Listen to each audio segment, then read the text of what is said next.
Today's episode is going to be brought to you by Smithburg Auto of Fairfield, Iowa, Hinshaw Trailer Sales of Richland, Iowa, and the Packwood Locker, as well as the Cedar Rapids Titans, who'll have another game on Round Guy Radio YouTube channel coming up on March 20th as they take on the Wyoming Cavalry. We've got Coach Van Fleet, who was at the game last night as Notre Dame was able to advance. Welcome to the program, Coach. Hey, thanks for having me back on. Well, tell our listeners who Notre Dame played and what the final score was. So Notre Dame came in as the 4 seed of the 8-team bracket, taking on the 5 seed, which was the Bellevue Comets. And interesting because you have Bellevue and Marquette Catholic both in the same town, both 1A schools, both in the state tournament. So amazing crowd by Bellevue. I mean, you got 2 teams in the 1A state tournament, so obviously just about the entire town was there. But fantastic game. Final score, Notre Dame gets the win, 68-62. It was an amazing game of runs. Shea Stevens came out in the first quarter and was just a man possessed. He had 10 points in the first quarter. I think he may have had 6 rebounds. I mean, just an outstanding start to the game. He came out, goes 3 for 4 in the first quarter, 1 of 2 from 3, 3 for 3 from the free throw line, got fouled on a 3, made all of them. Comes out and scores 10 of the Nike's 15 points in the first quarter. From there, he goes in to the second quarter, and they just kept their foot on the gas. He had 11 more points in the second quarter. And so, I mean, this guy's coming in with 21 points at the half, just unconscious from the 3 in the second quarter. It's back-to-back threes in transition, forces Bellevue to call a timeout. And it was just all Notre Dame in the first half. Third quarter, Bellevue comes out and goes with what we call a triangle and 2, which for those of you listening that don't know what that is, it's a hybrid between a man-to-man defense and a zone defense. So the reason we call it a triangle and 2 is because you're going to take 2 guards, and they're going to play man-to-man. And those 2 guys guarded Shea Stevens and Griffin Keys. And then the other 3 guys that are left play a triangle formed zone. So you got 1 guy at the free throw line and then 2 guys underneath on blocks next to each side of the lane underneath the basket. And those guys are basically just covering the lane and playing a zone while the other 2 guys are playing man-to-man. And it's a really difficult defense, Dave, to run offense against because it's a hybrid. So credit to Bellevue. They came out, they made a change, and they outscored Notre Dame 12 points in the third quarter. And all of a sudden, a 20-point Notre Dame lead turned into a 4-point lead just like that. And one of the things we talked about in this podcast over the season is Notre Dame is not a Batman and Robin type team. It's not Shea Stevens as Batman and 1 other guy. It is the Avengers. And it is a cast of 7 guys that really can step up if need be. And the rest of the guys did an amazing job in the fourth quarter of stepping up, hitting free throws. Overall for the game, amazing night by the rest of the team. Everybody stepped up and made plays. Griffin Keys ended up with 12. Payne Protzman had a great game, hit a couple big threes early in the game to step up and help kind of extend that lead. Kellen Porter hit a huge 3 late in the game to kind of put it away. And then Tatum Warner, got to give a shout out to him, came off the bench. He's always the shortest guy usually on the floor. He was battling big guys, getting rebounds. He ends up with 5 points, 4 rebounds, just making all kinds of big plays down the stretch when they needed them. And so, I mean, it was just an overall Avengers type cast. That's the best way I can put it, Dave. Each guy has his own superpower. Each guy brings something to the table.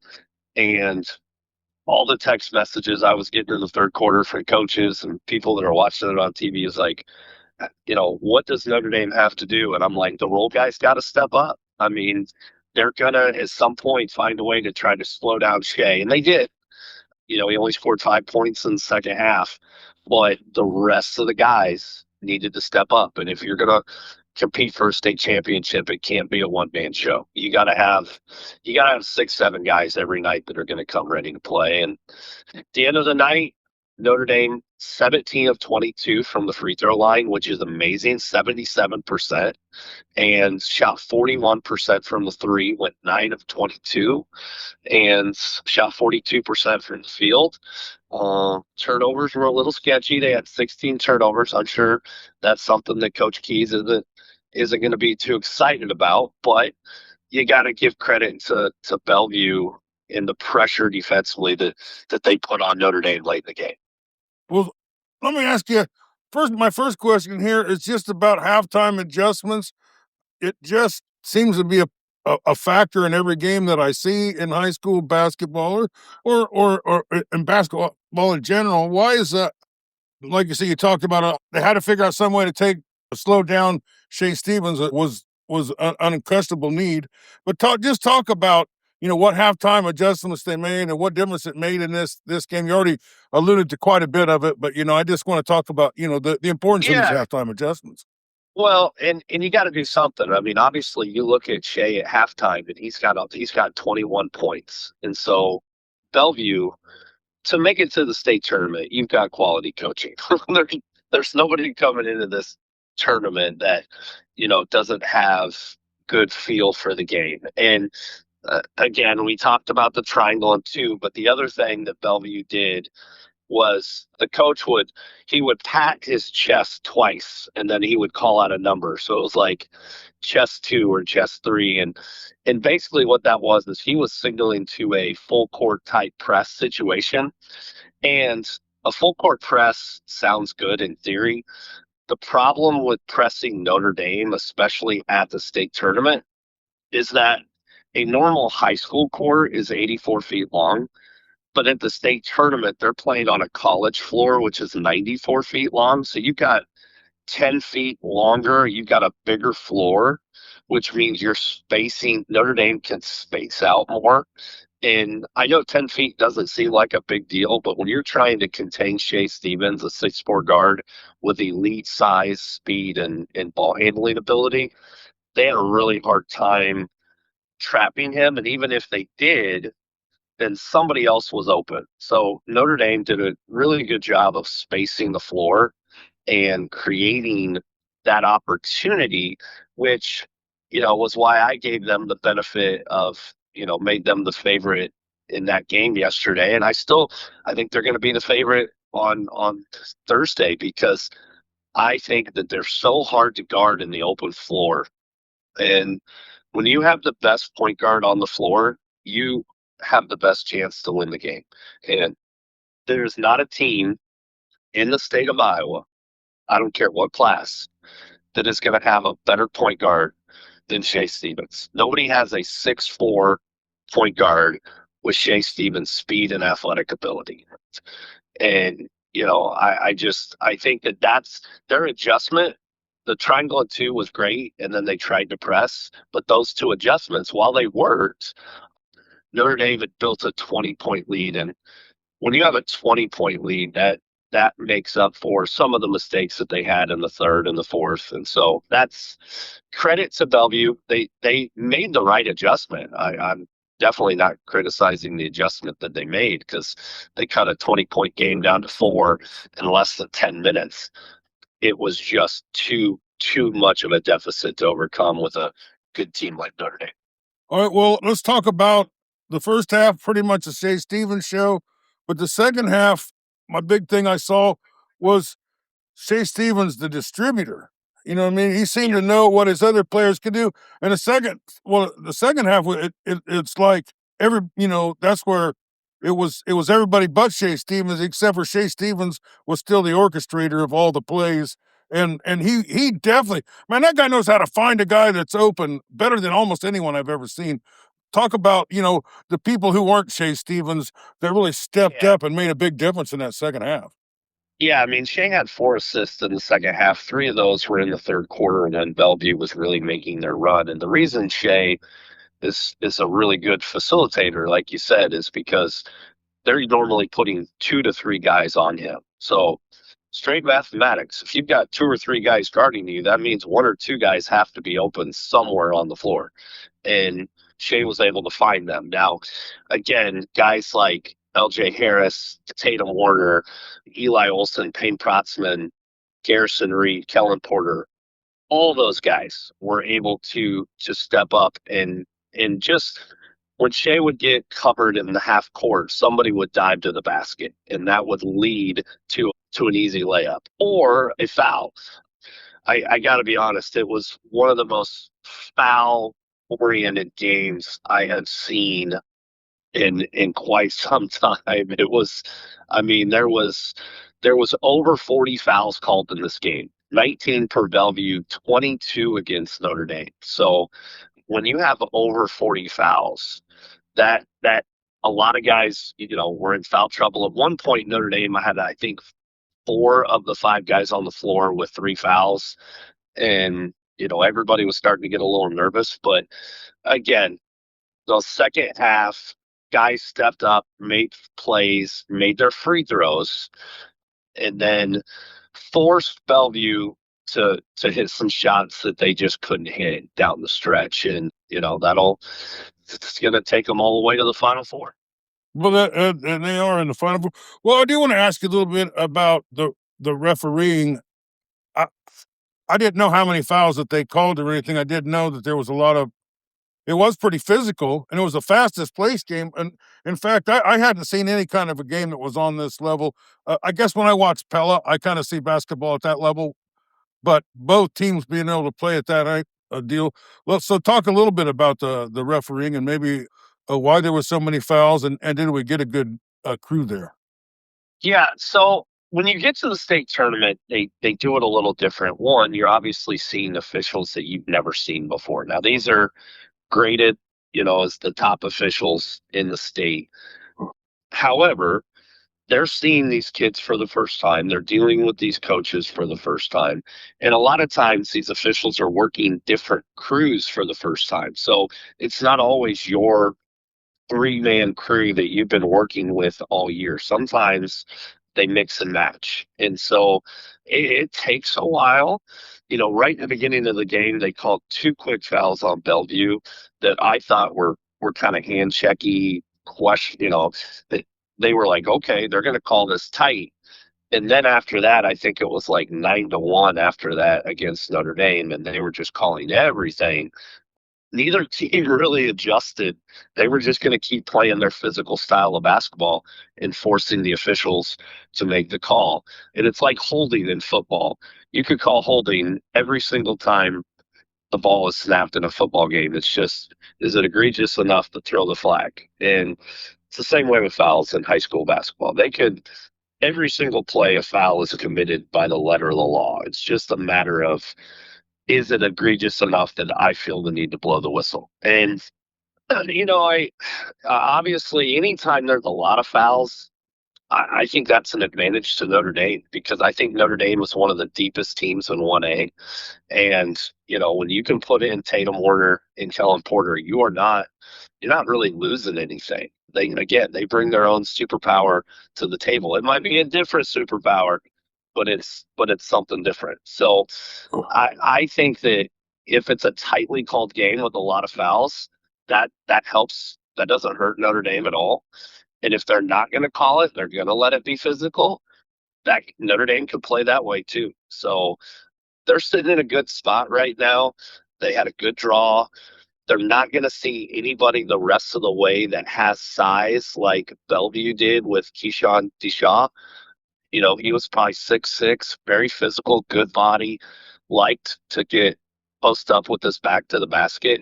He had a good game. He had 11 points for them and 13 rebounds. So he was obviously a force for them on the inside. However, he did foul out with about 3.5, 4 minutes to go.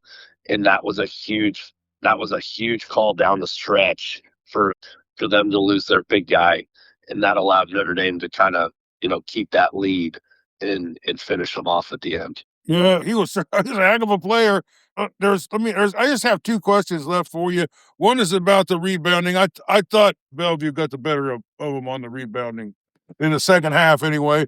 And then this freshman, this Kellen Porter, no, I got to know Coach Porter when he was the Notre Dame coach there, and he had an older son named Blaze that was an unbelievable basketball player.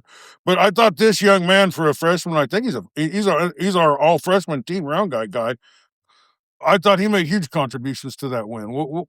But start it with the rebounding.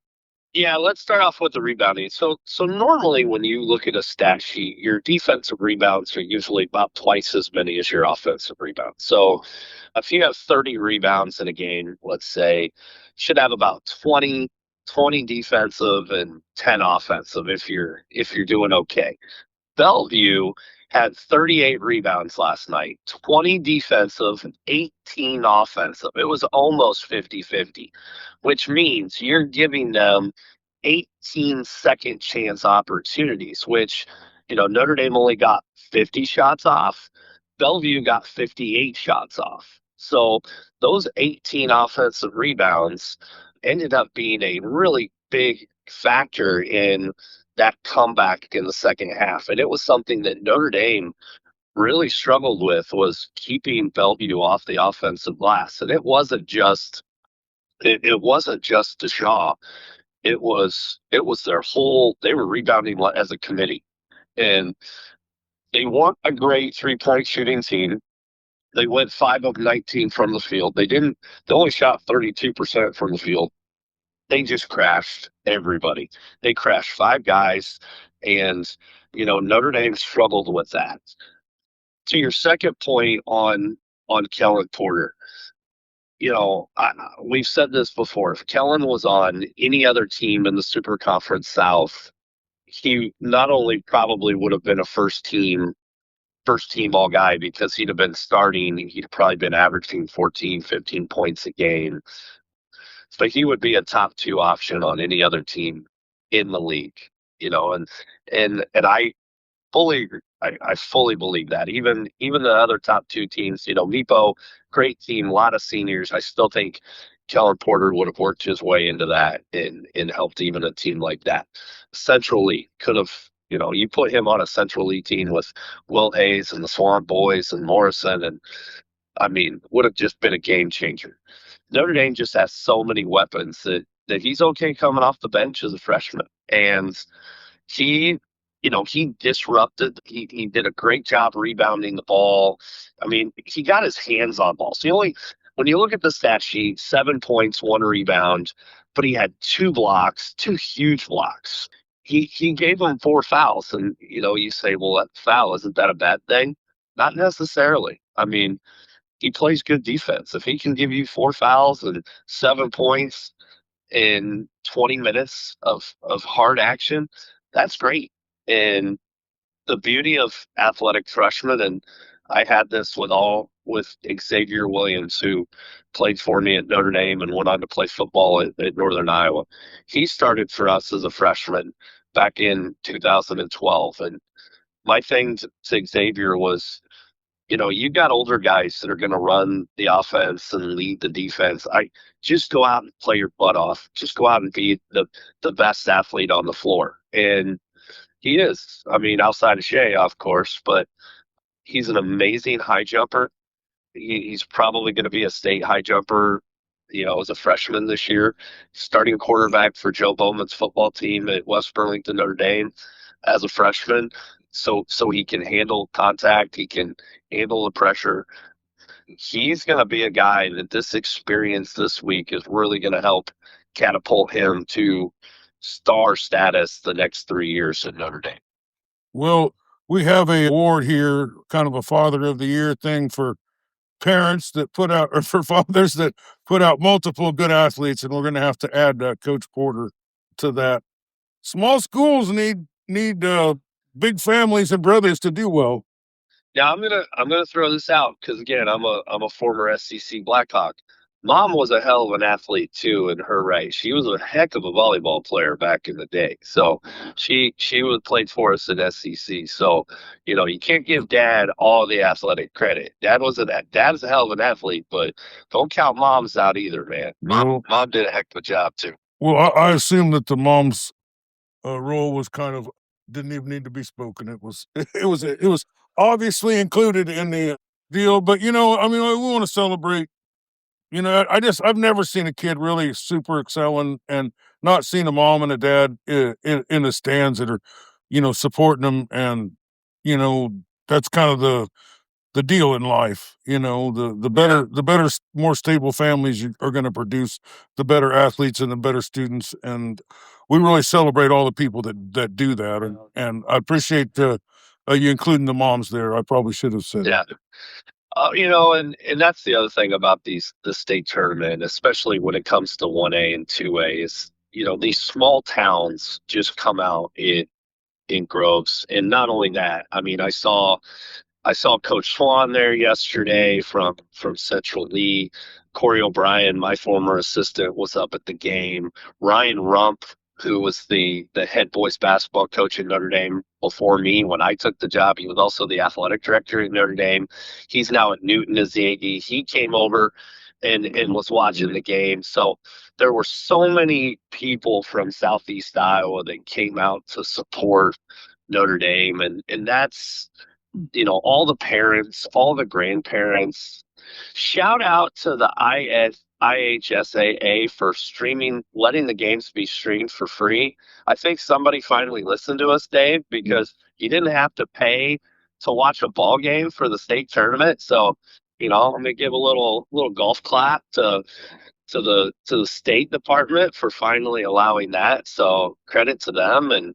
But yeah, just it was a great day yesterday, just great players. The families were so excited, and shout out to everybody that came up. And I have a feeling that Thursday's game, 2 o'clock start. Notre Dame canceled school already, so they're gonna be pushing to get people up there.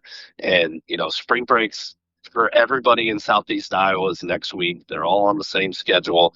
It's gonna be. I have a feeling that it's gonna be packed up there tomorrow at Thursday at 2 o'clock. Well, it's so exciting to hear all of this team advancing. But while we got you on the phone, and I've already taken more time of you, that probably twice as much than I should have. But can you handicap this game up here? You say they do have a good shot in this one. Yeah, so they're going to take on the St. Edmund Gales out of Fort Dodge. They're 24-2, and they have a kid named Hunter Horn, who's similar in size to Shea. He's a little bit more of a inside versus outside. He doesn't have the explosion that Shea has, but he's a 6'5". They list him as a forward, but he's kind of a guard forward and very smart, very good with the ball, very good shooter around the basket. Everything goes through him. 26 points a game, 9 rebounds per game.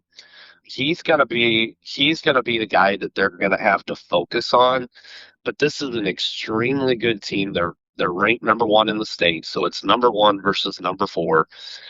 And I really think that the winner of this game is going to be the favorite on Friday. The reason I say that is because Marquette is playing on the other side of the bracket, and they had a good win yesterday, and so they are going to be taking on. They're trying to see here who it was, but the winner of that game will be, obviously I'm sorry, MMCRU beat Boynton Holt. So MMCRU is going to be taking on Marquette Catholic, St. Edmund, Notre Dame on the other side. Notre Dame's already played Marquette Catholic and beat them pretty soundly early in the year. Now, obviously, second game, stage, all that. But I think that St. Edmund and Notre Dame are the two best teams left in the bracket. So it's unfortunate, but they're going to see each other on the same side in the Final Four. But you're going to have to see these guys sooner or later anyway. So we might as well throw the ball up and see what happens. But this team has a chance to do it, and I think they've got the right pieces. So it's going to be a heck of a game on Thursday at 2 o'clock. And anybody that's able to make it up, get in the car and pay the $12 and come watch some great ball. Well, we want to congratulate Notre Dame as they join New London, the baseball team that won a state championship in the Round Guy Radio era. Coach Edwards of the Winfield Mount Union Wolves, who did advance. I forgot about their advance in that one. They did get one win up there. And Coach Edeker, who got his team to the state championship game in football there at Waco. Outstanding. And we've had other teams make it, including Notre Dame's baseball team made it, and your West Burlington Falcons team has made it, and Coach Porter's New London team made it there in basketball. But you get up there to get the wins, and it's rare air, and we got to see some rare air last night.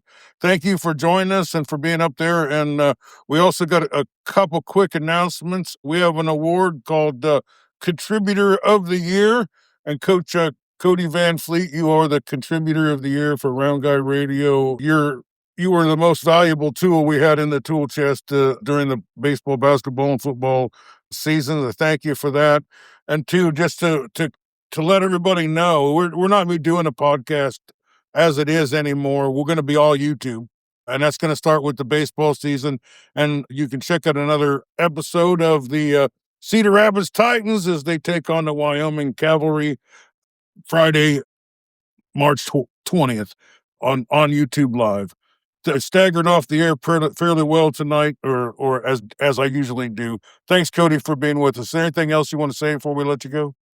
No, just again, just really proud of this team and these seniors, Shea and Eli Olson and Payne Protzman and everything those three seniors have brought to this thing and leading the way. And shout out to Dan Keys. Just, Dan, one of the longer tenured guys now, and just so happy for him.